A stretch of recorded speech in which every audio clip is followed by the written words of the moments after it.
জয় শ্রীরামের ধ্বনিতে মুখর পটাশপুর। সিংদা মোড়ে বিজেপি বিধায়ক তপন মাইতিকে সংবর্ধনা, হাজারো কর্মী সমর্থকের বিজয় মিছিল। বিধানসভা নির্বাচনে জয়ের পর এবার জনসমর্থনে উচ্ছ্বাসে ভাসল পটাশপুর। বুধবার বিকেলে পূর্ব মেদিনীপুর জেলার পটাশপুর এলাকায় বিজেপির পক্ষ থেকে নবনির্বাচিত বিধায়ক তপন মাইতিকে সংবর্ধনা জানানো হয়। পটাশপুরের সিংদা মোড়ে বিশেষ স্ট্রিট কর্নার কর্মসূচির মাধ্যমে বিধায়ককে ফুলের তোড়া ও শুভেচ্ছা জানিয়ে বরণ করে নেন দলীয় নেতা কর্মী সমর্থকেরা। এদিন বিকালে অমরশির বাজার থেকে সিংদা মোড় পর্যন্ত কয়েক হাজার বিজেপি কর্মী সমর্থককে নিয়ে এক বিশাল বিজয় মিছিল অনুষ্ঠিত হয়। মিছিলে অংশ নেওয়া কর্মীদের মুখে বারবার ধ্বনিত হয় জয় শ্রীরাম স্লোগান। একটা গোটা গেরুয়া পতাকা উচ্ছ্বাসে কার্যত উৎসবের চেহারা নেয়। রাস্তার দুধারে দাঁড়িয়ে বহু সাধারণ মানুষও এই মিছিলে প্রত্যক্ষ করেন। মিছিলে উপস্থিত ছিলেন বিজেপির একাধিক নেতৃত্ব ও স্থানীয় কর্মীরা। বিধায়ক তপন মাইতিকে ঘিরে কর্মী সমর্থকদের মধ্যে উচ্ছ্বাস ছিল চোখে পড়ার মতো। ফুলের মালা, গেরুয়া আবির এবং স্লোগানে এক অন্যরকম রাজনৈতিক আবহ তৈরি হয় গোটা পটাশপুর জুড়ে। সংবর্ধনা অনুষ্ঠানে বক্তব্য রাখতে গিয়ে বিধায়ক তপন মাইতি বলেন, পটাশপুরের উন্নয়নই আমাদের প্রধান লক্ষ্য। এলাকার মানুষের অভাব অভিযোগের কথা মাথায় রেখে আগামী দিনে উন্নয়নের দিশা নিয়ে আমরা এগিয়ে চলব। সাধারণ মানুষের পাশে থেকে কাজ করে আমাদের অঙ্গীকার।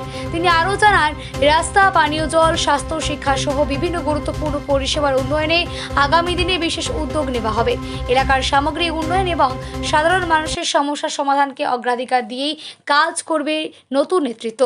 বিজেপির এই বিজয় মিছিল ও সংবর্ধনা ঘিরে বুধবার বিকেলে পটাশপুরে রাজনৈতিক উত্তাপ এবং উৎসাহ ছিল একেবারেই তুঙ্গে। পটাশপুরবাসী এতটা আশীর্বাদ করেছেন মানে আমি ভাবতেও পারিনি। আমাদের কার্যকর্তারা এতটাও আশা করেনি, তবুও আমরা আশার উপরে উঠে মানুষ আমাদেরকে আশীর্বাদ করেছে।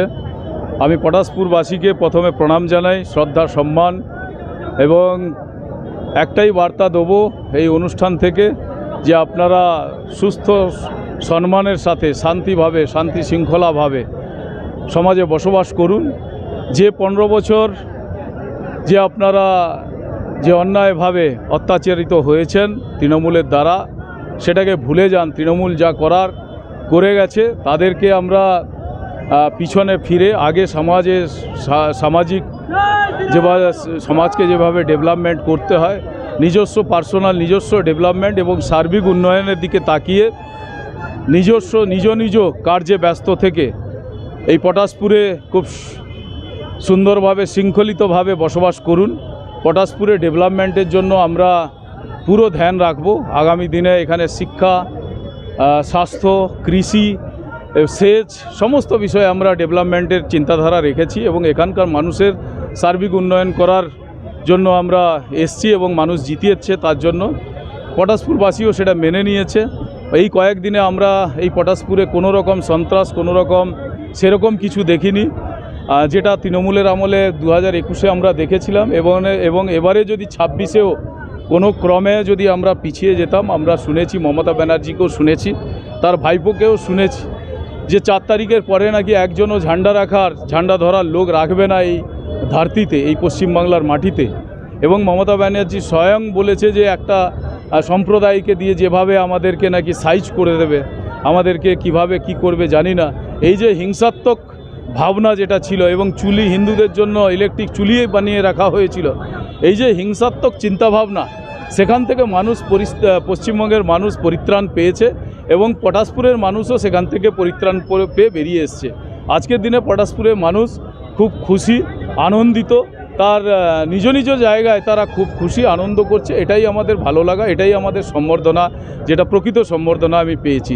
সেই জন্য পটাশপুরের বাসীকে এবং এখানকার কার্যকর্তা, এখানকার সহযোদ্ধা যারা আমার সাথে দিনরাত একসাথে কাজ করেছে, কাজ করে দৌড়ে পুরো 35টা দিন আমার সাথে সাথ দিয়ে যেভাবে পার্টিকে জিতিয়ে এনেছে, তাদেরকেও আমি পটাশপুরের প্রত্যেকটা নেতৃত্ববৃন্দ, কার্যকর্তাকে আমি ধন্যবাদ।